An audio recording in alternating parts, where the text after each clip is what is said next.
How do you face the man who shattered your world?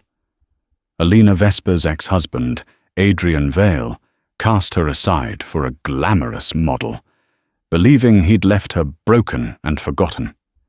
He's about to make his grand entrance at the social event of the season, ready to flaunt his perfect new life.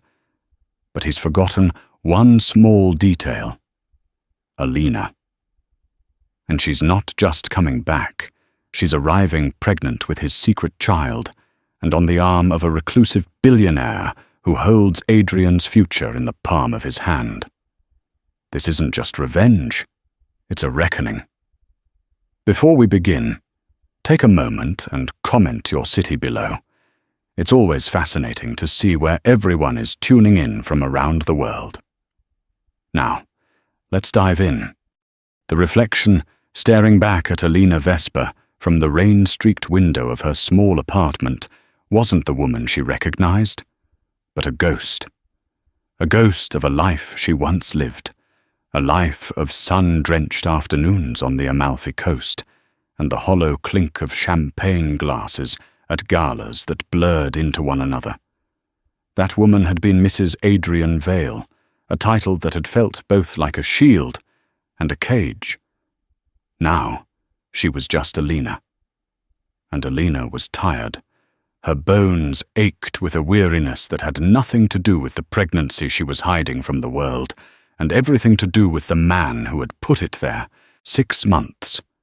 It had been 6 months since the divorce was finalized, a clean, surgical cut that had severed their 7-year marriage with the cold precision of Adrian's ambition. He had called it conscious uncoupling, a term he'd picked up from a lifestyle blog, as if their shared history was a trendy piece of furniture they had mutually decided to discard. But there was nothing conscious about the way he had systematically dismantled her, piece by piece, until she was a stranger in her own skin. He had told her she was too emotional, too needy, that her quiet nature didn't fit the dynamic image he needed to project as one of New York's most aggressive real estate developers. He needed a powerhouse, he'd said, a statement piece. He had found one in Vivienne Marais, a model whose face was currently plastered on a billboard in Times Square, selling perfume with a smoldering gaze that promised a world of excitement Alina had never been able to offer. It was through Instagram, the modern-day town square for public humiliation, that Alina had learned of their engagement. A picture of Vivienne's hand, slender and manicured, adorned with a diamond so large it looked obscene, her ring finger intertwined with Adrian's. The caption read, "A new chapter with my king. I said yes." The post had been a dagger to the heart, not because she still loved Adrian. That love had died a slow, painful death long before the papers were signed, but because of the sheer, unadulterated cruelty of it. He hadn't even had the decency to tell her himself.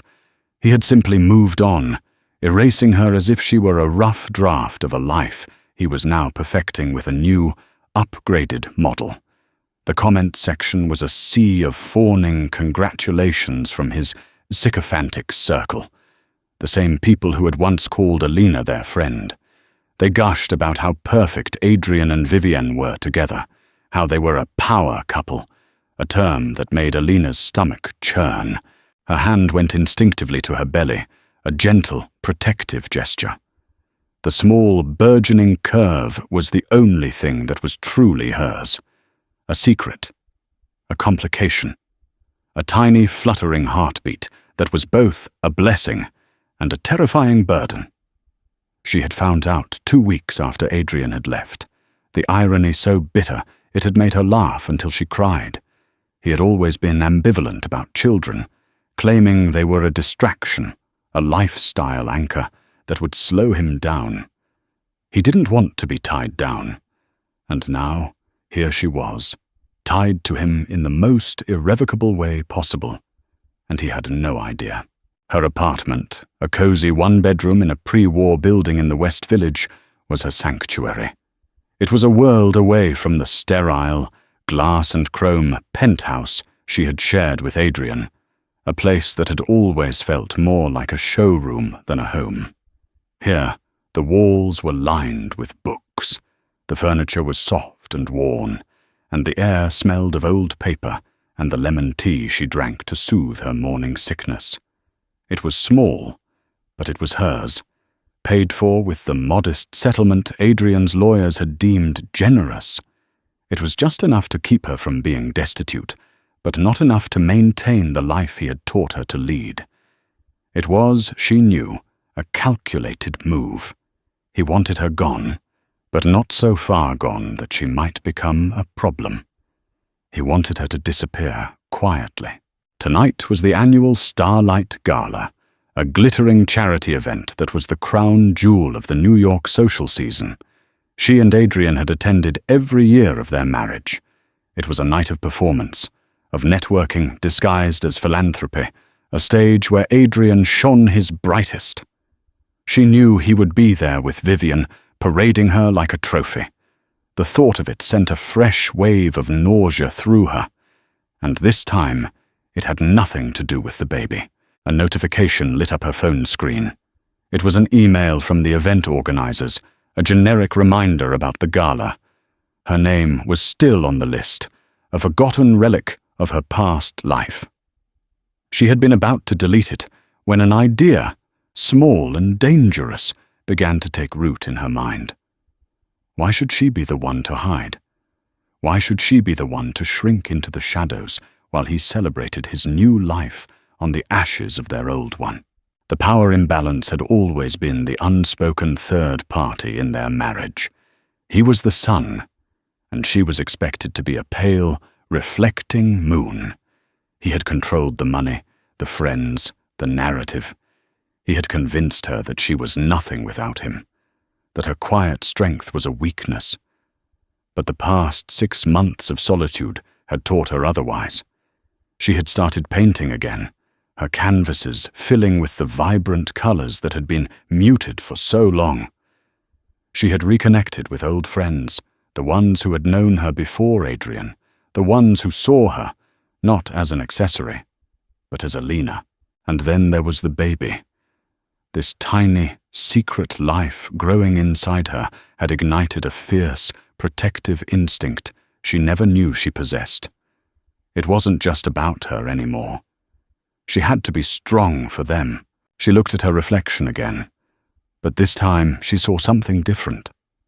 Not a ghost, but a woman on the edge of a transformation. The weariness was still there, but underneath it, a flicker of defiance. He wanted her to disappear? Fine, but first she would make him see her, really see her. Not as the timid wife he had discarded, but as the woman and the mother she was becoming. She opened her closet, pushing past the sensible, muted clothes she had adopted to please him. At the very back, wrapped in a garment bag, was a dress she had bought on a whim in Paris, a deep emerald green silk that shimmered like a jewel. Adrian had hated it. Too ostentatious, he had declared. It draws too much attention. A slow smile touched Alina's lips. Perfect, she whispered to the empty room. She would go to the gala. She wouldn't cause a scene. She wouldn't cry or scream. She would simply appear. A ghost from his past, walking into his perfect future. And she wouldn't be alone. She would have her secret, her strength, her emerald green dress. And maybe, just maybe, that would be enough. The grand ballroom of the Plaza Hotel was a symphony of excess. Crystal chandeliers, each the size of a small car, dripped light onto a sea of tuxedos and designer gowns. The air was thick with the scent of expensive perfume and the low hum of self-congratulatory chatter. It was a place where fortunes were flaunted, alliances were forged, and reputations were made or broken over a glass of vintage champagne. For Adrian Vale, it was his natural habitat. He stood near the grand staircase, a king surveying his court. At his side, Vivian Mare was a vision in crimson, a stark, fiery contrast to the cool tones of the ballroom. The dress, a couture creation that clung to her statuesque frame like a second skin, was cut daringly low, showcasing the diamond necklace Adrian had gifted her that morning. It was a statement, just like Vivian herself. She was his ultimate acquisition, the living embodiment of his success. "Darling, you're staring," Vivian murmured, her voice a low, throaty purr. She ran a perfectly manicured finger down the lapel of his Tom Ford tuxedo. "Is someone more interesting than me in the room?" Adrian forced a smile, his eyes scanning the crowd. "Never, my love. Just ensuring everything is perfect." He was a man obsessed with perfection, with control. Every detail of his life was curated, from the art on his walls to the woman on his arm. Tonight was the culmination of a 6-month campaign to rebrand himself. The messy divorce from the mousy, unassuming Alina Vesper was a distant memory, a footnote in the story of his ascent. Vivian was the new, thrilling chapter. "Adrian, there you are," a voice boomed. It was Charles Thorne, a contemporary in the real estate world, a man whose respect Adrian craved. Charles was old money, but he admired Adrian's new money ruthlessness. "And the lovely Vivian.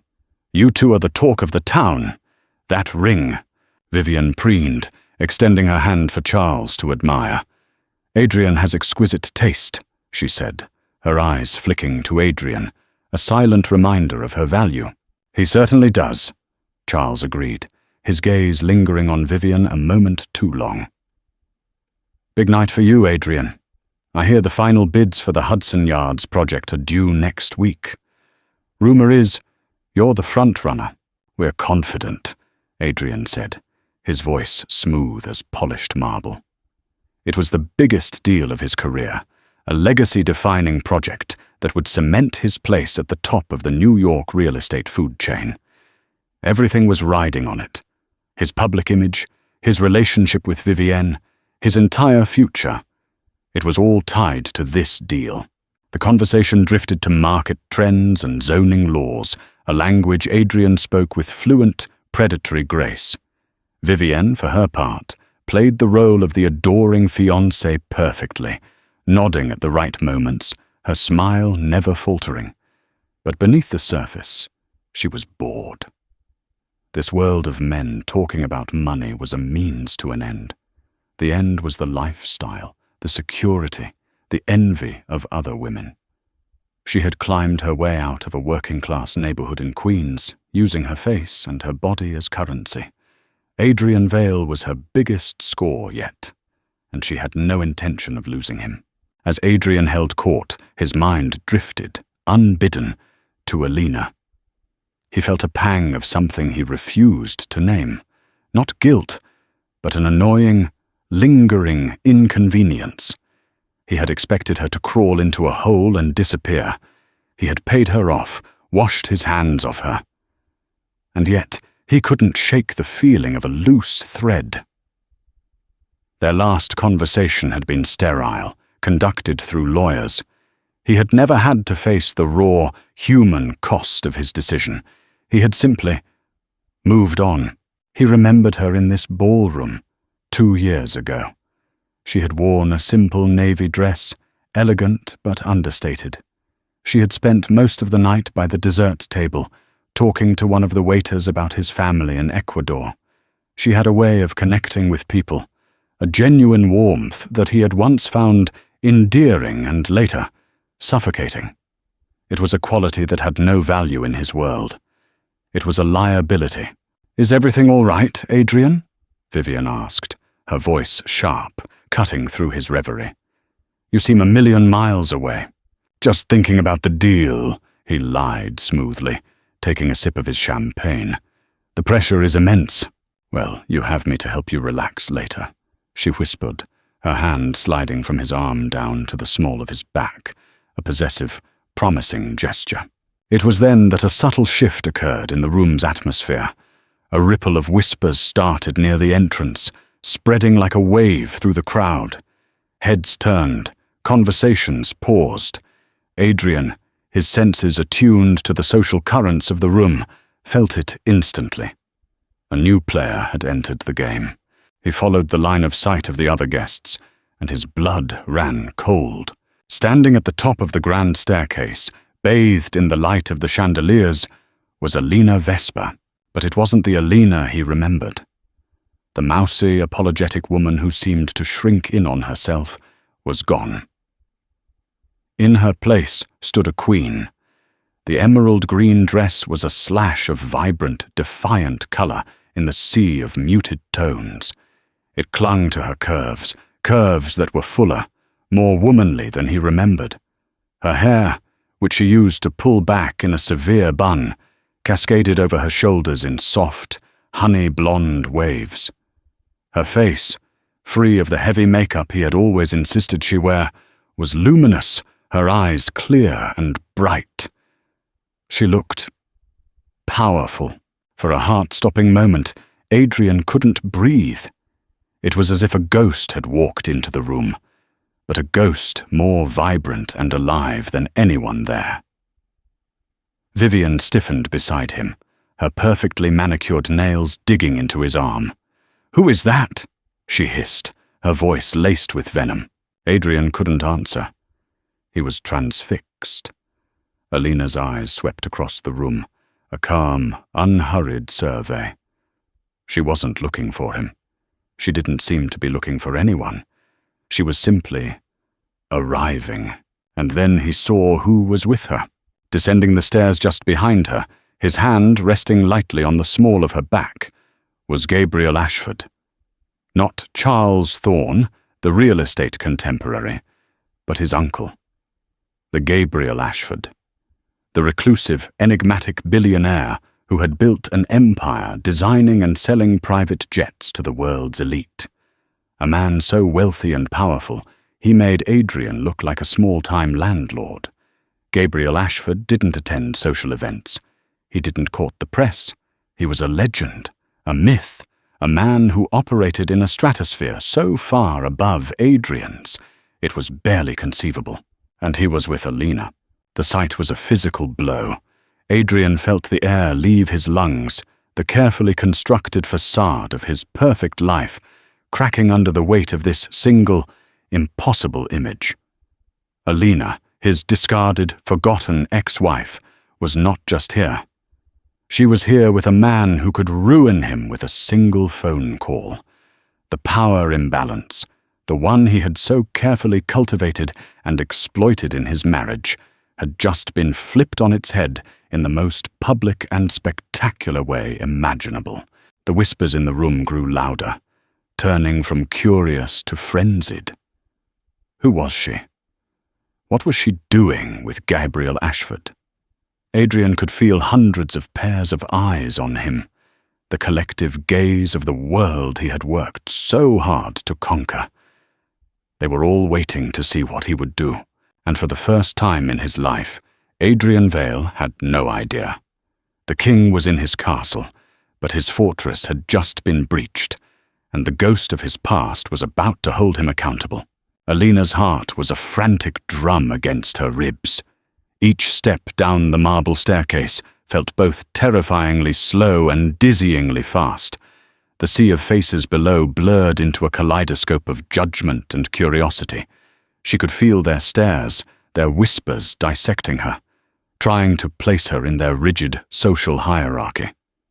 For a moment, the old Alina, the one who would have fled from this kind of attention, threatened to resurface. She faltered, her hand gripping the cold, ornate balustrade. "Easy now," a low, calm voice said from just behind her. "Just breathe. They're more scared of you than you are of them." She glanced over her shoulder at Gabriel Ashford. He wasn't looking at the crowd. He was looking at her, his eyes a surprising shade of warm grey, holding a steady, reassuring calm. They had met less than an hour ago, in the most unlikely of circumstances. She had arrived at the gala alone, her taxi dropping her a block away to avoid the crush of limousines. The cold night air had been a shock after the warmth of the cab, and as she'd stepped onto the curb, her heel had caught in a grate. She'd stumbled, a small, undignified lurch, and a portfolio of her recent sketches, which she'd brought with her for a bizarre sense of moral support, had slipped from her grasp, scattering across the damp pavement. Mortified, she had knelt to gather the loose pages, her hands trembling. That's when a large, masculine hand had appeared in her line of sight, carefully picking up a charcoal drawing of a wind-swept cypress tree. "This is very good," the same low voice had said. "You have a strong sense of movement." She had looked up into the face of Gabriel Ashford. She didn't recognize him at first. He wasn't what she expected. He was dressed in a simple, impeccably tailored black suit, no tie, the top button of his white shirt undone. He was older than her, perhaps in his late 40s, with a rugged, weathered handsomeness that stood in stark contrast to Adrian's polished, gym-honed perfection. There were lines around his eyes, lines that spoke of a life lived, not just curated. "Thank you," she had stammered, her cheeks flushing with embarrassment. "Allow me," he'd said, easily gathering the rest of the sketches. He didn't treat her like a damsel in distress, but like an equal who had met a minor inconvenience. He handed the portfolio back to her, his fingers brushing hers. There was a jolt of warmth, of unexpected connection. "I'm Gabriel," he said, his smile not reaching his eyes, which held a deep, almost melancholic intelligence. "Alina," she replied, her voice barely a whisper. He had looked at her then, a long, searching look. It wasn't the predatory gaze she was used to from men in Adrian's circle. It was knowing, as if he could see past the emerald dress and the nervous tremor in her hands, right into the heart of her. "You're going to the Starlight Gala," he stated, not a question. She nodded. "And you?" A shadow of a smile touched his lips. "I was trying to avoid it. I'm not one for this." He gestured vaguely towards the opulent entrance of the plaza. "But I have an obligation to my nephew, Charles. He insists my presence lends some gravitas." He said the word with a wry self-deprecation that she found instantly charming.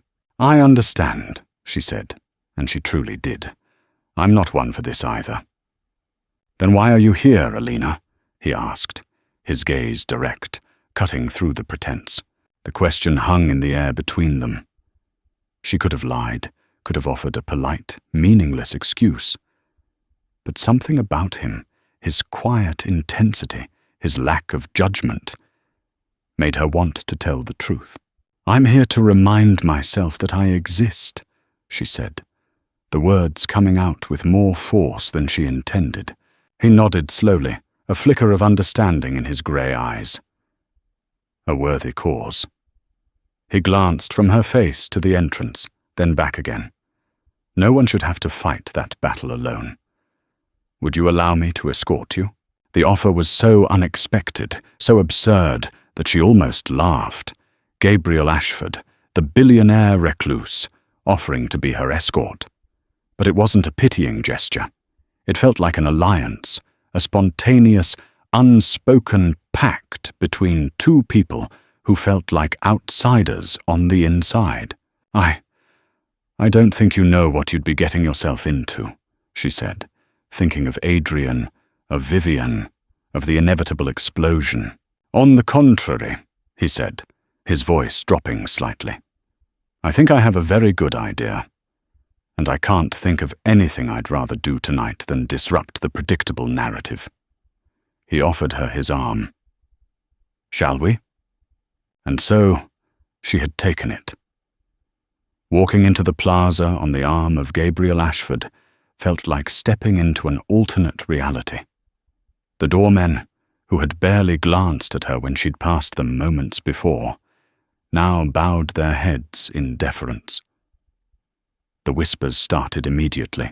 Now, descending the staircase, his hand was a warm, steady presence on her back, a silent anchor in the turbulent sea of the gala. He guided her down the final steps and onto the main floor. The crowd parted for them, as if by magic. The hum of conversation returned, but it was different now, charged with a new, electric energy. Every eye was on them. "Your ex-husband, I presume?" Gabriel murmured, his gaze fixed on a point over her shoulder. "The man in the Tom Ford tuxedo who looks like he's just seen a ghost." Alina didn't have to look. She could feel Adrian's stare like a physical touch, hot and angry. "That's him," she confirmed, her voice surprisingly steady. "And the woman who looks like she's about to shatter a champagne flute with her grip?" "His fiancée, Vivienne." "I see," Gabriel said. He guided her towards the bar, his movements unhurried, deliberate. He was creating a space for her, a protective bubble in the middle of the chaos. He ordered her a sparkling water with lime, and himself a whiskey, neat. He didn't try to make small talk. He simply stood with her, his presence a silent declaration of support. People began to approach them, not the fawning sycophants from Adrian's circle, but a different caliber of guest. A tech mogul, a celebrated artist, a foreign diplomat. They all greeted Gabriel with a mixture of awe and familiarity, and he introduced Alina to each of them simply as "my friend." He didn't explain her, didn't qualify her. He presented her as a person of value in her own right. With each introduction, Alina felt a piece of her old self, the confident, intelligent woman who had been buried under years of Adrian's casual dismissals, begin to re-emerge. She found herself talking about her art, about her love for Italian literature, about her travels. She wasn't just Adrian Vale's ex-wife. She was Alina. She risked a glance across the room. Adrian was still there, rooted to the spot, Vivienne clinging to his arm like a vine. He was trapped, and he knew it. He couldn't approach her without acknowledging Gabriel Ashford, and he couldn't ignore her without looking weak. His carefully controlled world was spinning off its axis. Gabriel followed her gaze. "He underestimated you," he said quietly, his voice for her ears only. "He erased me," she corrected, the words raw with a truth she had never spoken aloud. "Then tonight," Gabriel said, turning to face her fully, his grey eyes serious and kind, "we draw you back." It was in that moment that Alina understood. This wasn't just a random act of kindness. This was a deliberate act of rescue. Gabriel Ashford, for reasons she couldn't possibly fathom, had chosen to be her savior. And as he stood beside her, a quiet, immovable force in the gilded cage of the ballroom, she felt something she hadn't felt in a very long time. Hope. The air in the ballroom was thick with unspoken questions. The arrival of Alina with Gabriel Ashford had sent a shockwave through the meticulously stratified society gathered there, and the aftershocks were still reverberating. Adrian Vale, who had been holding court just moments before, now found himself on the periphery, the gravitational center of the room having shifted dramatically. He watched, his jaw tight, as Gabriel and Alina moved through the crowd, not with the frantic, attention-seeking energy he was used to, but with a quiet, confident grace that was far more powerful. Vivienne was seething beside him. "What is she doing here?" She spat, her voice a venomous whisper. "And who the hell is that with her? He looks old." "That," Adrian said, his voice strained, "is Gabriel Ashford. And he's not old, he's powerful. Powerful enough to buy this hotel and turn it into his private office if he felt like it." Vivienne's eyes widened, her anger momentarily replaced by a flicker of fear and calculation. She understood power, and she could see that the man with Alina possessed it in quantities she couldn't comprehend. This changed the equation. Alina wasn't just a pathetic ex-wife making a scene. She was a threat. You have to do something, Vivian insisted, her grip on his arm becoming painful. Go over there. Put her in her place. And say what? Adrian snapped, his composure finally cracking. Excuse me, Mr. Ashford, one of the most influential men on the planet. But this is my ex-wife you're escorting, and I'd like you to return her to the obscurity I had planned for her. He knew he was trapped. Every instinct screamed at him to reassert his dominance, to remind Alina of her place. But one look at the calm, unreadable expression on Gabriel Ashford's face told him it would be a catastrophic mistake.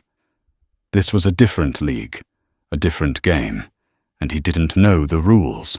Meanwhile, Alina was starting to feel a dizzying sense of empowerment.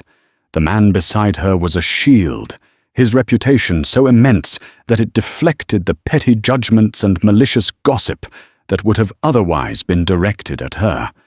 People who would have cut her dead a year ago were now smiling at her, eager to be introduced.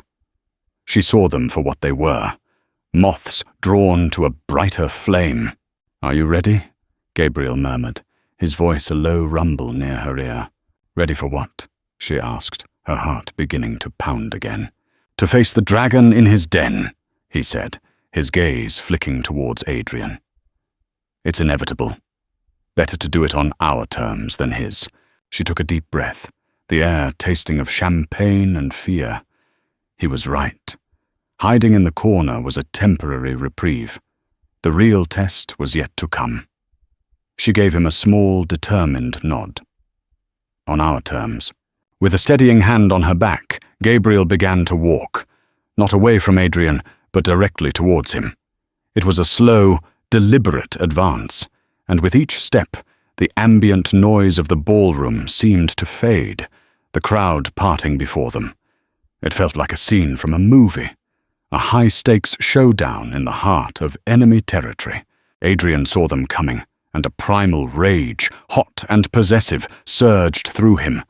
This was his night, his fiancée, his world, and she was walking into it as if she had every right to be there, with a man who made him feel small. They stopped a few feet away, a polite, civilized distance that felt like a chasm. The four of them stood in a silent tableau, the air crackling with tension. It was Gabriel who spoke first, his voice smooth and devoid of any discernible emotion. "Adrian," he said, a nod of acknowledgement. "It's been a while." Adrian was taken aback. "Gabriel, I didn't know you were coming tonight." He forced his voice to sound casual, but it came out tight and strained. "It was a last-minute decision," Gabriel said, his eyes flicking briefly to Alina before returning to Adrian. "I ran into my friend, Alina, and she convinced me it was an event not to be missed." My friend, Alina. The words were a casual, devastating blow. He hadn't called her Alina Vale. He had claimed her, not as a possession, but as an equal, a friend. He had erased Adrian's ownership of her with two simple words. Adrian's eyes finally met Alina's. He had expected to see pain, or anger, or desperation. Instead, he saw a calm, quiet strength he didn't recognize. The emerald dress, the confident posture, the clear, steady gaze. It was all an accusation. This was the woman he had told himself was weak, the woman he had cast aside. And he had been wrong. Vivian, never one to be ignored, stepped forward, her smile as sharp as broken glass. "Well, what a surprise," she said, her eyes raking over Alina with undisguised contempt. "I didn't realize you were still circulating." The insult was clear. "You're no longer relevant." Before Alina could respond, she felt a wave of dizziness, a familiar companion these last few months. The heat of the room, the stress of the confrontation, it was all becoming too much. She swayed slightly, her hand instinctively going to her stomach in a gesture of protection. It was a small movement, almost imperceptible, but in the charged silence, it was a thunderclap. Adrian saw it. His eyes, which had been filled with rage, suddenly widened in stunned disbelief. His gaze dropped from her face to her hand, resting on the gentle curve of her abdomen, a curve that the silk dress could no longer completely conceal. The math was simple, brutal, and undeniable. 6 months since the divorce. The timing was perfect. The blood drained from his face. The anger, the jealousy, the wounded pride. It all evaporated, replaced by a single, cataclysmic realization. A baby. His baby. Vivian saw the look on his face and followed his gaze. Her perfectly painted lips parted in a silent "oh" of shock, her mind racing. A baby. A permanent, unbreakable link between Adrian and this woman she had worked so hard to supplant. It was a complication she hadn't anticipated, a threat to her carefully laid plans. Her own carefully constructed world began to tilt. Gabriel, who had seen the gesture and understood its implication instantly, moved closer to Alina, his hand a firm, supportive presence on her arm. He didn't say a word. He didn't have to. His protective stance was a declaration. The silence stretched, thick and suffocating. The unveiling had happened, but it wasn't the one anyone had expected. It wasn't about the dress, or the billionaire, or the social triumph. It was about this secret, this new life that had just been laid bare in the center of the glittering ballroom. Alina looked at Adrian, at the raw shock on his face, the dawning horror in his eyes. For the first time all night, she felt a flicker of pity for him. He had thought he was in control, that he was the master of his universe. But in that single, silent moment, he had lost it all.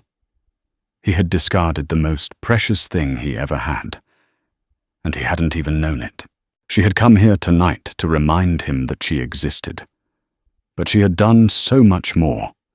She had shown him a future he could never have, a legacy he had unknowingly thrown away. And as she stood there, flanked by her unlikely savior, her hand resting on the secret they now all shared, she knew, with a certainty that settled deep in her bones, that she had won. Not just the battle of the night, but the war for her own life. The aftermath of the silent revelation was not a loud explosion, but a quiet, seismic shift that rearranged the entire social landscape of the ballroom. The invisible threads of power, influence, and respect that held the room together began to snap and reform, creating a new and unsettling pattern. Adrian Vale, who had been at the center of the web, suddenly found himself dangling from a frayed thread. The moment was broken by Charles Thorne, who, oblivious to the high-stakes drama that had just unfolded, bustled over with a wide, oblivious smile. "Uncle Gabriel, I knew you'd show. And Adrian, my man." He clapped Adrian on the shoulder, a gesture that made Adrian flinch. "You all know each other?" Small world. Gabriel used the interruption to his advantage. "Charles," he said, his voice calm and steady, drawing the attention away from the frozen tableau. "I was just congratulating Adrian on his upcoming ventures." He turned his gaze to Alina. "I think we could all use some fresh air. Would you care for a walk on the terrace?" It was a dismissal, polite and absolute. He was extracting Alina from the situation, signaling that the conversation was over. Alina, grateful for the escape, gave a slight nod. "I'd love that," she said, her voice a little breathless. As Gabriel guided her away, his hand still firmly on her arm, a murmur went through the nearby guests. They had seen Adrian's face, Vivian's shock, Alina's gesture. The pieces were clicking into place, and the gossip was spreading like wildfire, fueled by the intoxicating combination of scandal, pregnancy, and the involvement of the enigmatic Gabriel Ashford. Left in their wake, Adrian and Vivian were an island of stunned silence. The protective bubble of their perceived perfection had burst. "A baby!" Vivian finally hissed, her voice trembling with a rage that was colder and more terrifying than her earlier jealousy. "You told me you were done with her. You told me it was a clean break." I didn't know," Adrian stammered, his mind still reeling. A child, a son or a daughter, a part of him, growing inside the woman he had so callously discarded. The implications were staggering. It wasn't just a social inconvenience, it was a fundamental reordering of his life. "You didn't know?" Vivian's laugh was a sharp, ugly sound. "How could you not know? Were you that checked out, that incompetent?" The insult was designed to wound, and it hit its mark. Adrian's entire identity was built on his competence, his control. "It wasn't supposed to happen," he said, more to himself than to her. "We were careful." But even as he said it, he remembered that one night, a few weeks before he'd left, a night fueled by too much wine and a desperate, unspoken sadness. A final, futile attempt to find the connection they had lost. It had been reckless, a moment of weakness he had immediately regretted and promptly forgotten. Until now, he looked around the room. The faces that had been smiling at him with admiration and envy were now looking at him with something else. Pity, curiosity, and a hint of schadenfreude. He saw business rivals whispering behind their hands, their eyes glinting with opportunity. His carefully constructed image as a man who had everything, who was untouchable, was shattering before his eyes. On the terrace, the cool night air was a balm on Alina's heated skin. The distant sounds of the city were a soothing counterpoint to the frantic beating of her heart. "Are you all right?" Gabriel asked, his voice gentle. He led her to a quiet corner, shielded from the ballroom by a large, potted ficus. "I think so," she said, taking a deep, shuddering breath. "I didn't mean for it to happen like that." The reveal. "Sometimes the most effective statements are the ones we don't plan," he observed, his gaze searching her face. He didn't know. She shook her head, a bitter smile touching her lips. "No. He made it very clear he didn't want a family. It would have complicated his brand, his loss," Gabriel said simply, but with a finality that resonated with truth. He took off his suit jacket and draped it over her shoulders. It was warm and smelled faintly of cedar and whiskey. The gesture was so unexpectedly kind, so protective, that it made her throat tighten. "Why are you doing this?" she asked, her voice thick with emotion. "Why are you being so good to me?" Gabriel leaned against the balustrade, looking out at the glittering expanse of Central Park. For a long moment, he was silent. "Let's just say I have a vested interest in seeing men like Adrian Vale get a taste of their own medicine," he said, his voice low and hard. "I've seen what their brand of ambition does to people, to good people. There was a story there, a hint of a past that fueled his actions. It wasn't just a whim. His presence here tonight was personal." "It's more than that, isn't it?" she pressed gently. He turned to look at her, and in his grey eyes she saw a flicker of old pain. "My late wife," he began, his voice softer now. "She was an artist, like you. Brilliant, sensitive. She worked for a man like Adrian, a charismatic bully who took credit for her ideas and slowly chipped away at her confidence until she believed she was worthless." He paused, the memory still raw. She walked away from her art, from herself. I lost her long before she actually died. The confession hung in the air between them, a moment of profound, shared vulnerability. Alina's heart ached for him, for the woman he had lost. She understood now. He wasn't saving her. He was honoring the memory of his wife. In helping her, He was fighting a battle he had already lost once before. "I'm so sorry, Gabriel," she whispered. He gave a sad, small smile. "Don't be. Be strong. Be the woman she never got the chance to be. Live your life. Create your art. Raise your child. That's the best revenge you can possibly have." Inside, the foundation of Adrian's world continued to crack. A potential investor for the Hudson Yards project, a man he had been courting for months, approached him, his expression cool. "Adrian, quite a night. Look, about our meeting next week. Let's postpone. I think we need to see how a few things settle." He didn't need to say more. The man was backing away.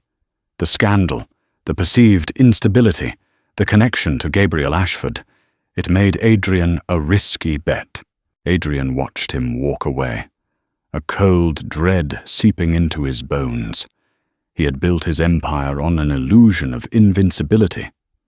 But the illusion was gone, and all that was left was a man standing in the ruins of his own making, watching his ex-wife, the mother of his unknown child, being comforted by a man who held the power to finish the demolition.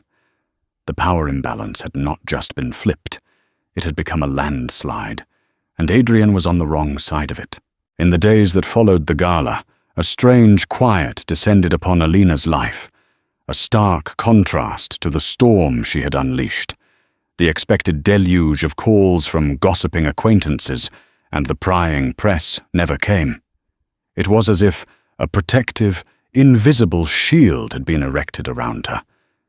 She knew, without having to be told, that it was Gabriel's doing. His silent, formidable influence was at work, ensuring she was left in peace. He called her the next morning. Not a text, but a proper phone call. His voice, calm and steady, was a reassuring presence. "I trust you're recovering from last night's festivities?" he asked, a hint of dry humor in his tone. "I'm not sure festivities is the word I'd use," she replied, a small smile playing on her lips. "But yes, I'm all right. Thank you, Gabriel, for everything." "It was my pleasure," he said. "I have a proposition for you, Alina. I have a small cottage on my estate upstate. It's quiet, private. The light is perfect for painting.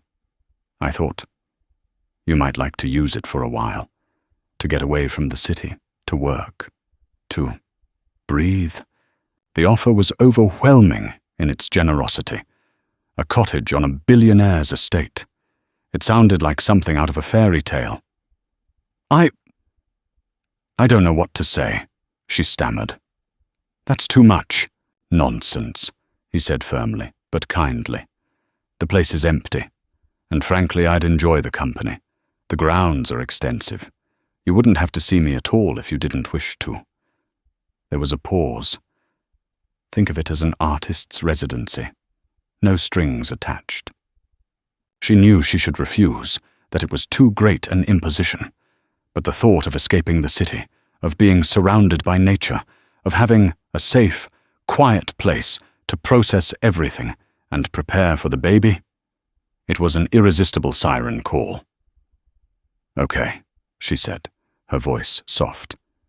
"Yes, I'd like that very much." 2 days later, a discreet black car arrived to take her and her few belongings upstate. The estate was a sprawling expanse of rolling hills, ancient trees and manicured gardens nestled in the heart of the Hudson Valley. The main house was a magnificent stone manor, but the car bypassed it, following a winding gravel road to a secluded corner of the property. The cottage was perfect. It was a charming, ivy-covered stone building with a large, north-facing window that flooded the main room with the soft, consistent light that painters dream of. Inside, it was cozy and beautifully furnished, with a large easel already set up near the window. There was a fully stocked kitchen and a bedroom with a view of a serene, private lake. It was a haven. For the first week, she saw no one. She painted with a fervor she hadn't felt in years, the colors on her canvases bold and vibrant. She walked by the lake, took naps in the afternoon sun, and cooked simple, nourishing meals for herself and the tiny life growing inside her. The city, with its noise and its ghosts, felt 1,000,000 miles away. The weariness that had settled in her bones began to dissipate, replaced by a burgeoning sense of peace and strength. Gabriel, true to his word, respected her privacy, but he would leave things for her on the porch of the cottage, a basket of fresh vegetables from his garden, a collection of art books from his library, a rare, fragrant tea he thought she might enjoy. They were small, thoughtful gestures that spoke volumes. He was caring for her, but from a respectful distance. One evening, as she was watching the sunset paint the lake in hues of orange and pink, he appeared, walking slowly down the path from the main house. He wasn't imposing, just present. "I hope I'm not intruding," he said, stopping a polite distance away. "Not at all," she said, gesturing to the other Adirondack chair on her small patio. "Please." He sat down, a comfortable silence settling between them. They watched the last sliver of sun disappear behind the hills. "I heard from my nephew today," he said finally, his voice casual. "It seems Adrian Vale is having some trouble with his Hudson Yards project." Alina's heart gave a small flutter. "Oh, the primary investors are getting cold feet," Gabriel continued, his gaze fixed on the darkening water. "They're concerned about his personal stability. It seems a messy public divorce, a surprise pregnancy, and the general perception that he's made a powerful enemy is not good for business." He said it without a trace of gloating, a simple statement of fact. "Is that enemy you?" she asked quietly. He turned to look at her, his expression unreadable in the twilight. "I haven't made a single phone call, Alina. I haven't had to. Men like Adrian build their empires on a foundation of perception. All I did was show up and crack the facade. The rest is just gravity," she believed him. His power wasn't in overt action, but in his very existence. He was the standard against which men like Adrian were measured and found wanting. "He's called me," she confessed, the words tasting like ash. "Twice. I didn't answer. What do you think he wants?" "I don't know," she said honestly. "To yell at me? To demand a paternity test? To try and—" "What?" "Play happy families. I can't imagine any scenario that isn't about him, about what he needs, what he wants to control." "And what do you want?" Gabriel asked, the question simple but profound. She looked down at her hands, resting on her belly. "I want to have this baby. I want to raise him, or her, in a world that is safe and calm and full of love. I want to paint. I want to build a life that is mine, not an extension of someone else's." Her voice was firm, the uncertainty gone. This time in the cottage had clarified everything. "That sounds like a good plan," he said, his voice warm with approval. They sat in silence again, but it was a silence filled with a deep, unspoken understanding. This was more than a friendship, more than an alliance of convenience. It was a connection forged in shared pain and a mutual desire for a quieter, more authentic way of life. He saw her not as a broken thing to be fixed, but as a strong, resilient woman coming into her own. And she saw him not as a billionaire tycoon, but as a kind, wounded man who was, in his own way, trying to heal. "Gabriel," she said, turning to him. "Your wife. You said she was an artist. Did she have a name?" A soft, sad smile touched his lips. "Her name was Mara Ellington," he said, "and she would have liked you very much." In that moment, under the vast star-dusted sky, Alina felt the last of her old fears fall away. She was no longer a victim of Adrian's story. She was the author of her own. And this quiet, powerful man beside her was not just her savior. He was the first character in her new chapter. The quiet alliance had become a quiet, profound bond. Adrian Vale was a man adrift in the wreckage of his own life. The Hudson Yards deal, the one that was meant to be his coronation, had collapsed. The investors, spooked by the instability surrounding him, had pulled out, citing vague market concerns that were a thinly veiled reference to his spectacular social implosion. His name, once a synonym for Midas-like success, was now whispered in tones of pity and contempt in the boardrooms and country clubs he frequented. Vivian, his fiery, ambitious fiancée, had become a creature of cold, simmering rage. The dream she had bought into, the life of effortless luxury and social supremacy, was tarnishing before her eyes. The diamond on her finger felt less like a promise and more like a consolation prize for a deal that had gone bad. Their magnificent penthouse, once a symbol of their power, now felt like a gilded cage. The silence between them thick with unspoken accusations.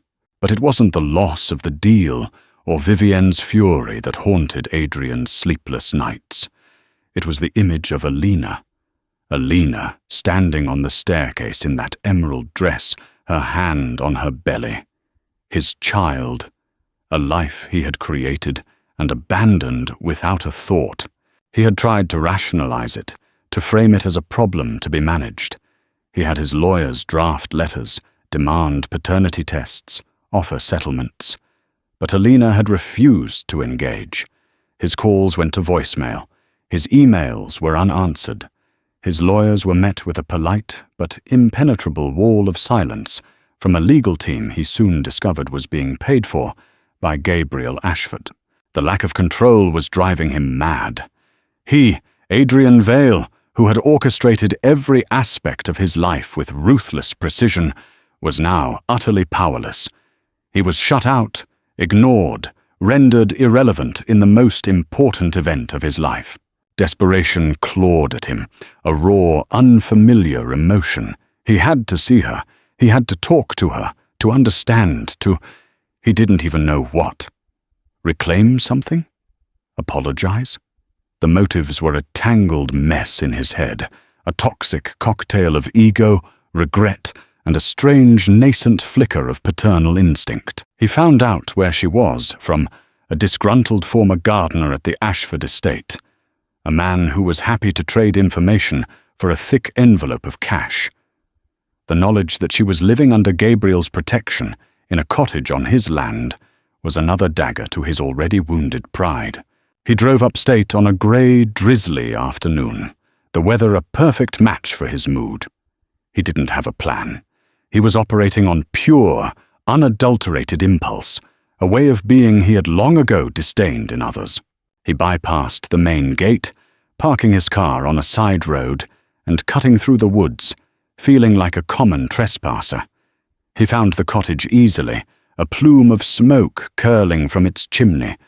It looked like a postcard, a picture of domestic tranquility that felt like a personal affront. He saw her through the large window. She was standing at an easel, her back to him, completely absorbed in her work. She was wearing a simple, paint-smeared smock, her hair tied up loosely. Her belly was a prominent, perfect curve under the fabric. She was beautiful, more beautiful than he had ever seen her. There was a peace about her, a self-contained serenity that he had stripped from her, and that she had somehow found again, without him. He watched her for a long time, a storm of conflicting emotions raging within him.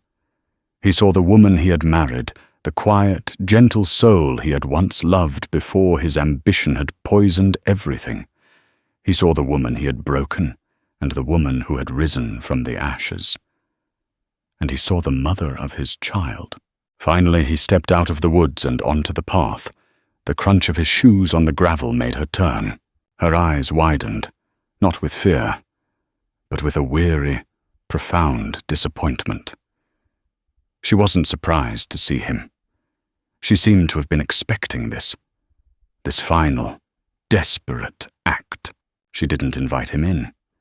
She simply came out onto the porch, pulling her smock tighter around her, a protective gesture. "Adrian," she said, her voice flat. "You shouldn't be here." "I had to see you, Alina," he said, his voice hoarse. "We need to talk." "There's nothing to talk about," she said, her calmness more unnerving than any anger would have been. "You made your choices. I'm making mine. Our child is not a choice you get to make alone," he burst out, the words raw and possessive. "That's my baby, too." A sad, knowing smile touched her lips. "Is it? You didn't want a baby, Adrian. You wanted a dynasty. You wanted a legacy. But a legacy isn't a building with your name on it. It's a person. And you didn't want a person. You wanted an idea."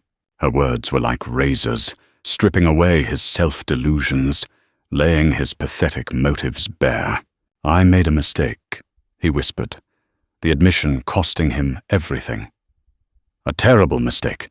"Yes, you did," she agreed, her voice still quiet, but now with a core of steel. "You made a mistake when you decided that my love was a liability.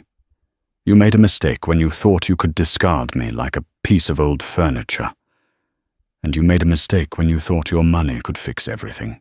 She took a step closer, and for the first time, he saw not just strength in her eyes, but a deep, unbridgeable chasm of pity. "You don't get to do this, Adrian.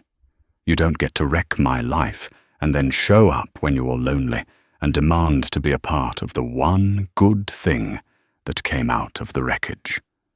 This baby deserves better than that. This baby deserves a father, not a landlord."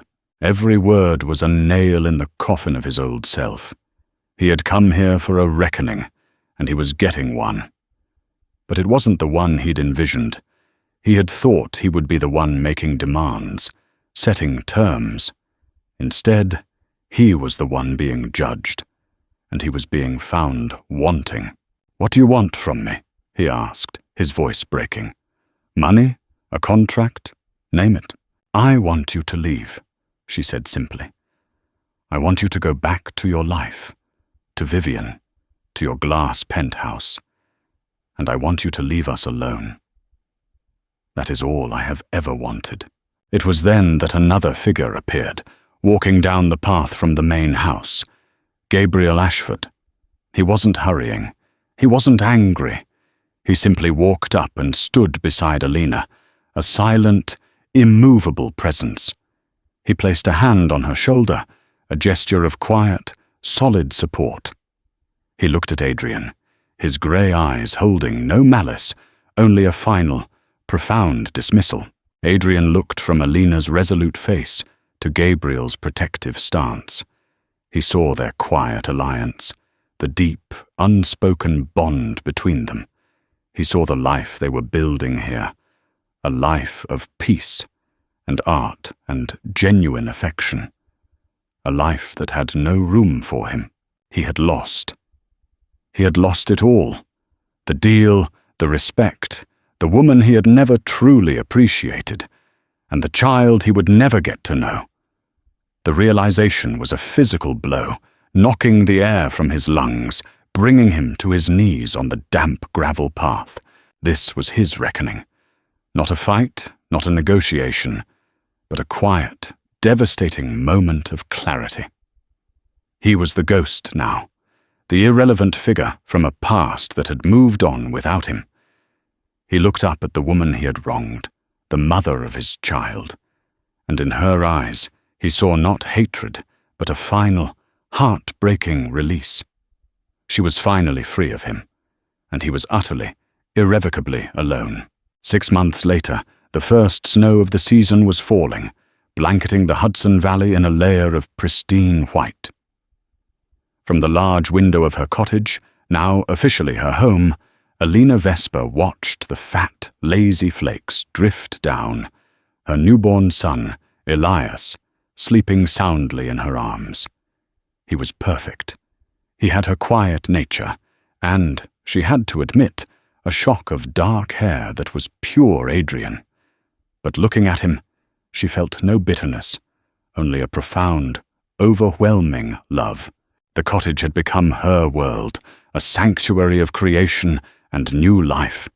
The walls were covered with her canvases, vibrant, emotional landscapes that seemed to pulse with a life of their own. A gallery in Soho, owned by a friend of Gabriel's, had seen her work and offered her a solo show, her first. The artist's residency had become a career. Her relationship with Gabriel had blossomed in the quiet, unhurried way of things that are meant to last. It was not a fiery, passionate affair, but a deep, steady companionship built on mutual respect, shared vulnerabilities, and a love for the quiet moments. He was a constant, gentle presence in her and Elias's life. He would read the financial news aloud to the baby, claiming it was important to understand markets early, a joke that never failed to make Alina laugh. He would sit for hours in her studio, watching her paint, content just to be in her presence. He was not trying to replace Elias's father. He was simply being the man he was. A kind, decent man who had stepped in to fill a void. They were a family, not a conventional one, but a real one, forged in the crucible of betrayal and rebuilt on a foundation of trust. One afternoon, a package arrived. It was a large, flat box with no return address, only a New York City postmark. Inside, wrapped in plain brown paper, was a painting. It was a small, exquisite piece by a 19th century artist she admired, a painter known for his serene, light-filled landscapes. Tucked into the corner of the frame was a small, handwritten note. "Alina, there are no words to undo what I did. I know that. There is no excuse for my blindness, my cruelty. I have spent the last 6 months understanding the true meaning of the word bankrupt, and it has nothing to do with money. I saw the announcement of your show. Congratulations. I am not surprised. I always knew you were brilliant. I was just too arrogant to admit it. This is not a gift to buy forgiveness. I know that is not for sale. Think of it as a small, inadequate apology. A down payment on a debt I can never repay. I will not bother you again. I have signed all the necessary papers. My lawyers will be in touch with yours to arrange for child support, to be placed in a trust that you alone will control. He should have everything. He deserves it. I hope he has your heart. It was always the best part of you." Adrian, Alina read the note twice, her hand trembling slightly. It was the first time she had heard from him since that day on the gravel path. The words were simple, stripped of his usual bluster and arrogance. They sounded genuine. She looked at the painting, a scene of a quiet, sun-dappled forest. It was a peace offering, an admission of everything he had lost. She showed the note to Gabriel that evening as they sat by the fire, Elias gurgling softly in his bassinet. He read it, his expression thoughtful. "It seems the man is capable of learning," he said quietly. "What do I do?" she asked. "You do whatever feels right to you," he said, taking her hand. "His journey is his own now. It no longer has to intersect with yours unless you want it to." She thought about it for a long time. The old Alina would have been consumed by the gesture, by the lingering connection. But she was not the old Alina. She walked over to the bassinet and looked down at her son. Her future was here, in this room. It was in the smell of baby powder and turpentine, in the warmth of Gabriel's hand, in the steady, rhythmic sound of her own heart. She would not write back. She would not reject the gift. She would simply accept it for what it was. the final, closing chapter of a book she was no longer reading. She would hang the painting in Elias's room, a quiet reminder that even out of great pain, something beautiful could grow. A few weeks later, on the opening night of her gallery show, the room was packed. Her paintings, her vibrant, emotional landscapes, were a stunning success. Critics were murmuring, collectors were buying. Alina stood in the center of it all, Elias strapped to her chest in a carrier, Gabriel by her side, his pride in her radiating like a physical warmth. Across the room, near the exit, a man stood in the shadows, half hidden by a pillar. It was Adrian. He looked thinner, his expensive suit hanging slightly loose on his frame. He wasn't with Vivienne. The gossip columns had reported their amicable split weeks ago. He was alone. He was not looking at the paintings. He was looking at Alina, at Elias, at Gabriel. He was watching the life he had thrown away. Their eyes met for a brief, fleeting second across the crowded room. He gave a small, almost imperceptible nod of acknowledgement, of concession. Then he turned and slipped out into the cold night, a ghost finally accepting his place in the past. Alina felt a sense of release, a final severing of the cord. She turned to Gabriel, a bright, genuine smile illuminating her face. "I think I'm ready for a glass of champagne," she said. He smiled back, his grey eyes full of a love that was as quiet and as deep as the valley they called home. "I think you've earned it," he said. As he handed her a glass, she looked around the room at her art, at the life she had built. She had faced betrayal and had found strength. She had endured a power imbalance and had discovered her own. She had found redemption, not in revenge, but in creation. She had found a different kind of wealth, one that couldn't be measured in stock portfolios or square footage, but in love, in peace, and in the brilliant, limitless colors of her own canvas. And it was more than she had ever dreamed of. And there you have it, Alina Vesper's incredible journey from a heartbroken ex-wife to a powerful woman who reclaimed her life on her own terms. It's a story that proves that the best revenge isn't loud and flashy, but is found in quiet strength, unexpected alliances, and the courage to build a new future from the ashes of the past. If Alina's story of resilience, redemption, and finding love in the most unexpected place touched your heart, please don't keep it to yourself. Hit that like button. Share this video with someone who needs a reminder of their own strength, and be sure to subscribe to the channel for more emotional stories that feel like real life. Your support means the world and helps us bring more content like this to you. Thank you for watching.